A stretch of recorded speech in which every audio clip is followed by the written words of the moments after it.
When I come inside, after I take the wrist, I cover the hand. Everybody see that? Okay? That's how I put his arm on his back. I don't do it by grabbing his wrist. We mastered this in Oklahoma State. Okay? This has been taught for a lot of years. And we know all the little details of it. So when I'm chopping, come out, head up, on the whistle start, right?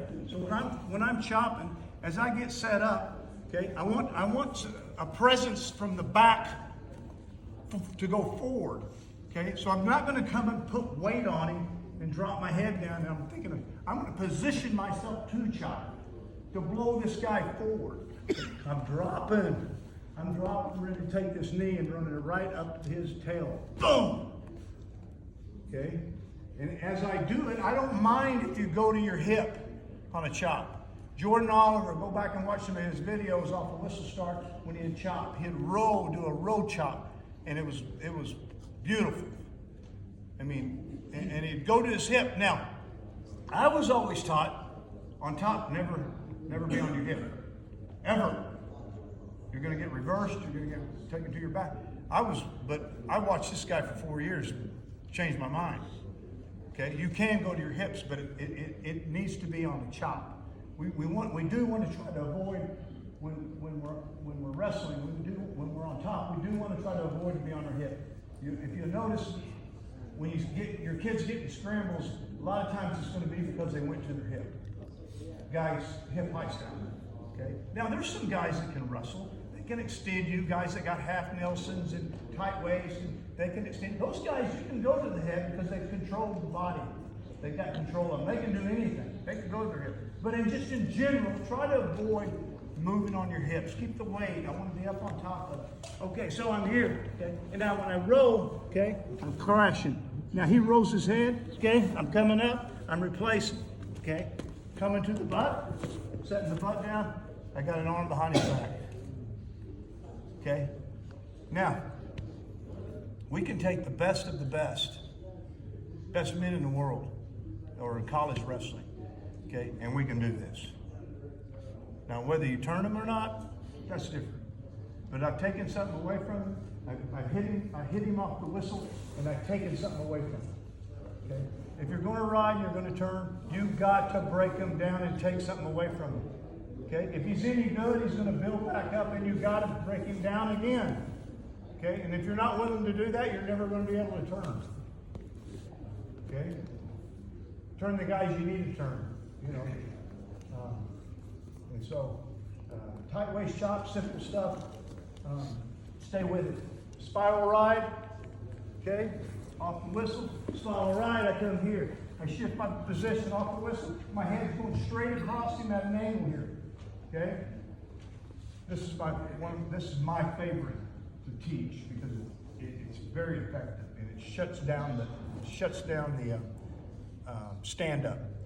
Everybody trying to get to their feet by tripod, okay? And so off the whistle, this will be the last thing. Off the whistle, I'm here, okay?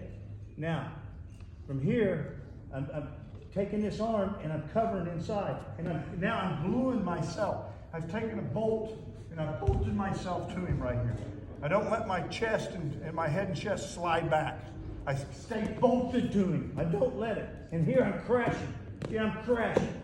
Notice that my head and chest didn't slide. I'm not moving and sliding. I'm keeping that weight here and bolted.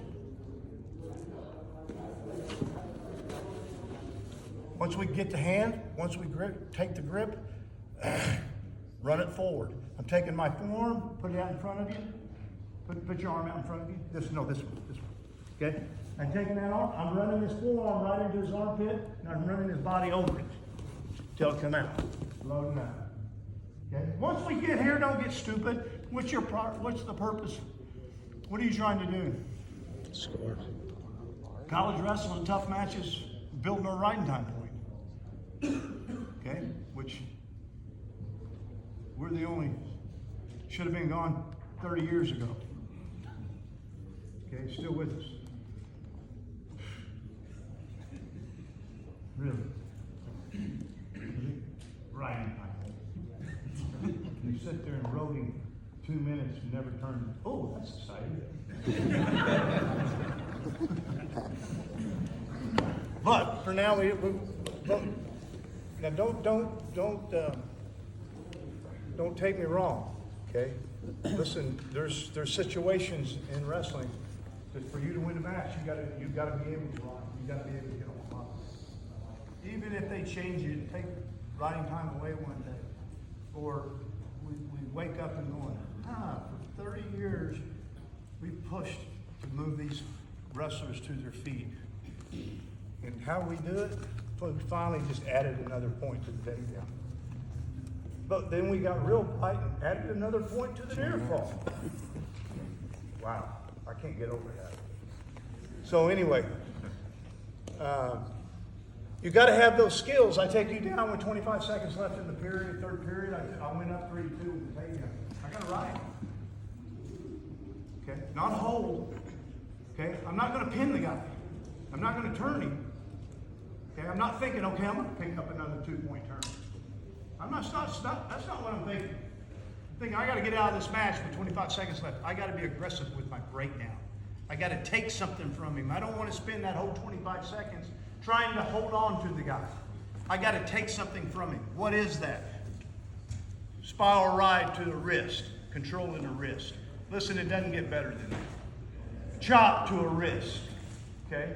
I can't drop to the ankles because now, why? We got smart and we gave you 3 seconds. Get off of it or stall it. But then we give you a 4-point near fall. So, you know, the top and bottom area in folk style is still critical in critical moments. Okay? And you guys get away with the ride time point. You know, so, but we got to teach the breakdown. You got to be aggressive. 25 seconds left. You're not getting up off the mat. I got to have an attitude. And that attitude, if you're a good wrestler, that attitude better come out. Because if I'm underneath, I'm getting out. I'm getting that point. I'm tying this match. I'm taking it into overtime. Okay. So you can't avoid top and bottom. You're still going to have a level of teaching